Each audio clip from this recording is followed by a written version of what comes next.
Good morning. Wednesday, halfway through the week. And as I hinted on Monday, I think today I'm going to begin what may be a few videos, I'm not sure yet, talking about the new campaign world that I am putting together. I've mentioned that the Monday campaign as it is going to be winding down. We're reaching a conclusion of that one, and we have started rolling up information for the next game.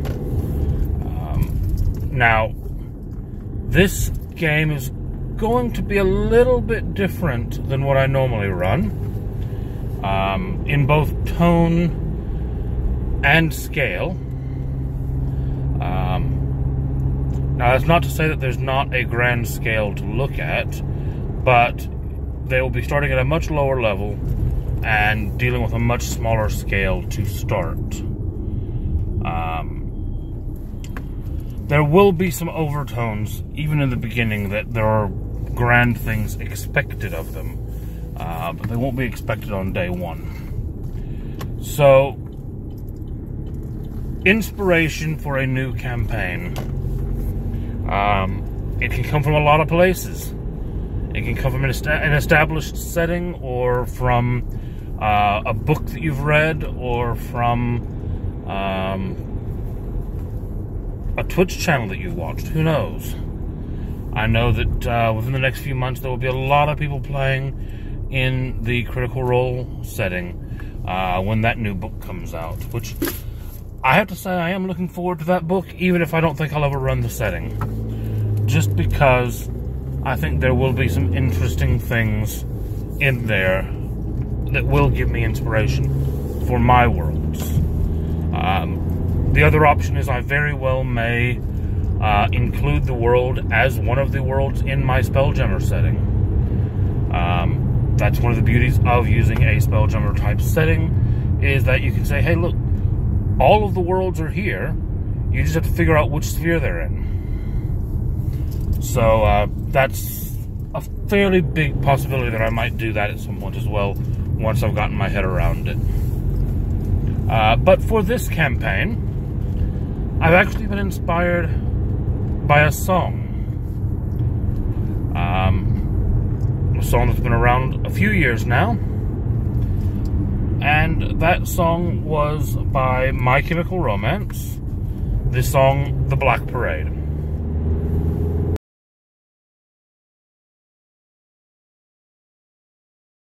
Yeah, so, I mean, The Black Parade. That, Welcome to the Black Parade, I believe, is actually the title of it.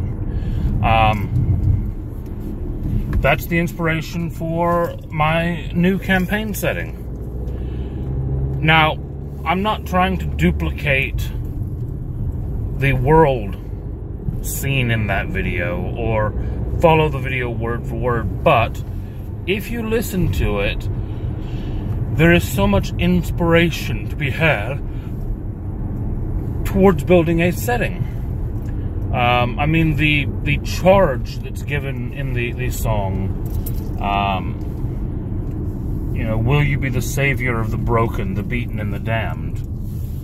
Will you defeat them, the demons, and all the non-believers, and the plans that they have made? If you listen to that song, the number of ideas that come out of it, it really, really hit me the other week. How great of a setting I think I can build around just a few of the themes in this.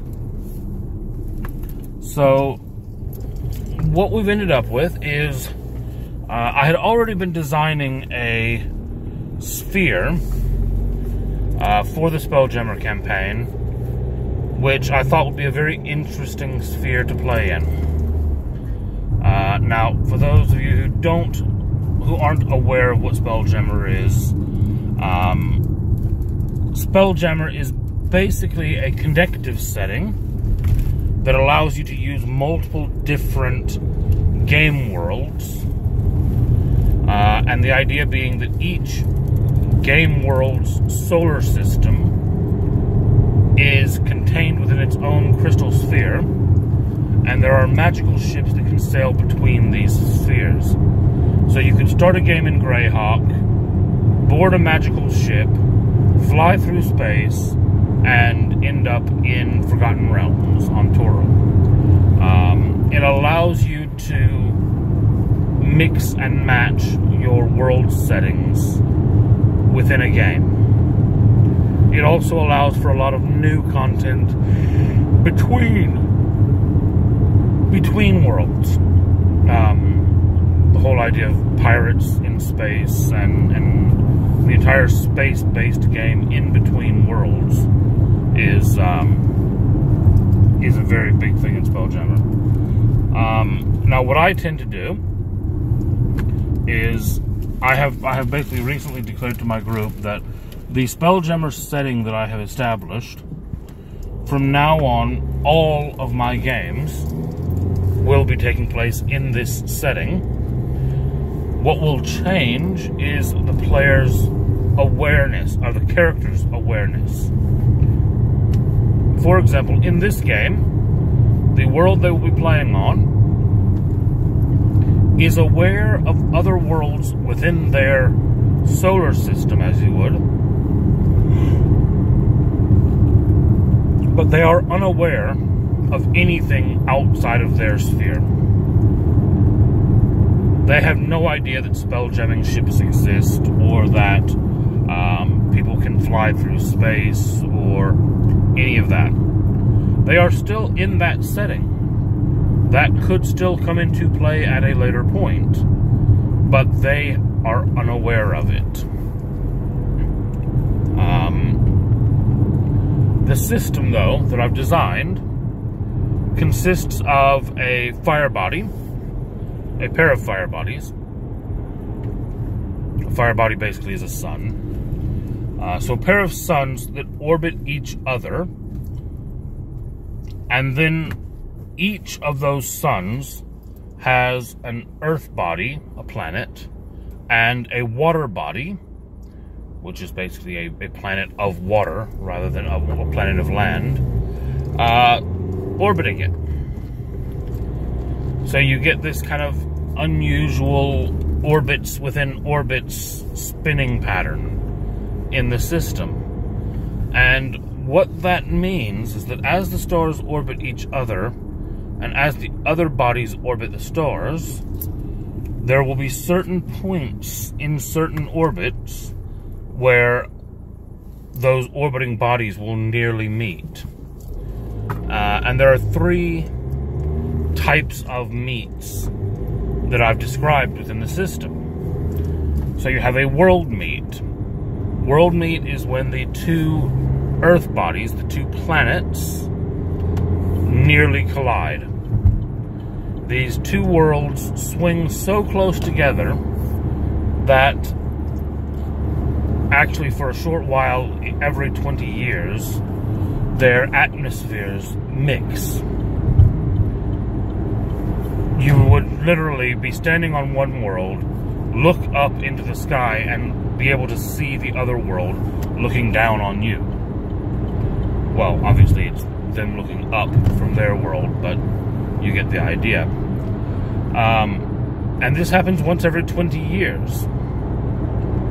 Now, obviously, scientifically, we know that this would cause, well, it would cause widespread death, destruction, mayhem, etc. But this is D&D. This is a magical setting, so we can get away with crazy ideas like this. And actually, as part of the lore of the worlds, each of the worlds has ended up building a tower, which is referred to as the Towers of World Meet, that are basically the tallest buildings on the planet, and they were actually architecturally and magically designed in such a way that when the planets meet at their zenith, at their nearest point to each other, the two towers would actually allow someone to step from one world to the next. You can actually use the towers to cross from one world to the other, one day every 20 years. And it actually has been allowed, because these people don't have space travel, remember.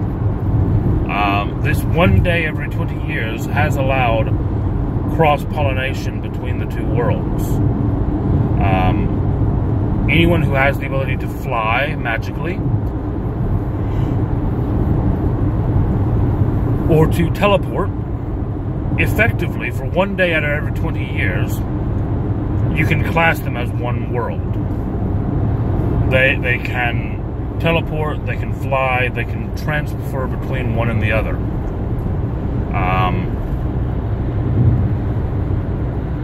It's a massive trade day normally.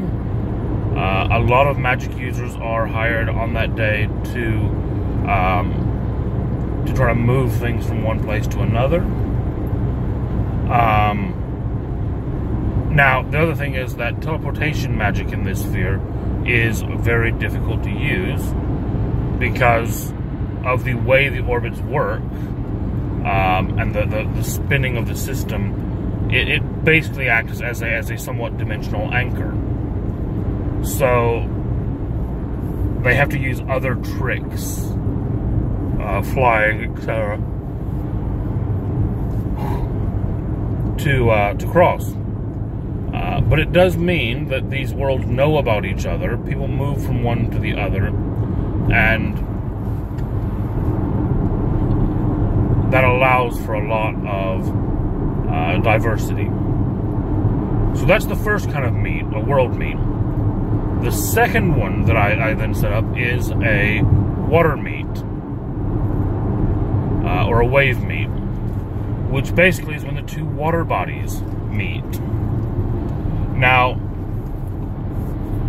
when the two water bodies meet, basically what happens in that instance is almost because the way they are built is not as solid, because they are, no pun intended, more fluid, they actually do mix a lot more. So when they come close together, you end up with this kind of swirling vortex of water between the two worlds. And the two basically share anything that's in the water. Again, things can cross over, things can move from one to the other. Yeah. The third kind of meet, then, which happens